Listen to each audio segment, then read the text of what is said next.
চরিলাম মণ্ডল কমিটির উদ্যোগে বিজেপি প্রার্থীর সমর্থনে আয়োজিত হয় একটি সভা। শুক্রবার চরিলামের রামছড়া স্কুলে আয়োজিত এই সভায় উপস্থিত ছিলেন উপমুখ্যমন্ত্রী জিষ্ণুদেব বর্মন। বক্তব্য রাখতে গিয়ে উপমুখ্যমন্ত্রী বলেন, কংগ্রেস হলো তরমুজের মতো, বাইরে সবুজ ভেতরে লাল, তাই এদের দ্বারা রাজ্যে পরিবর্তন হয়নি। কংগ্রেস আর কংগ্রেস নেই, কংগ্রেস একটা তরমুজ হয়ে গেছে, বাইরে সবুজ ভিতরে লাল।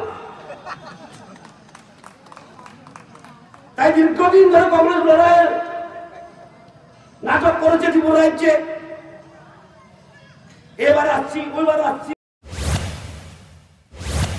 তাছাড়া এই সভায় উপস্থিত ছিলেন জেলা সভাপতি অঞ্জন পুরকায়স্থ সহ অন্যান্য বিজেপি নেতৃত্ব।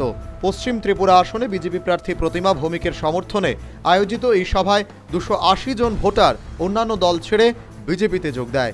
Bureau report, news vanguard.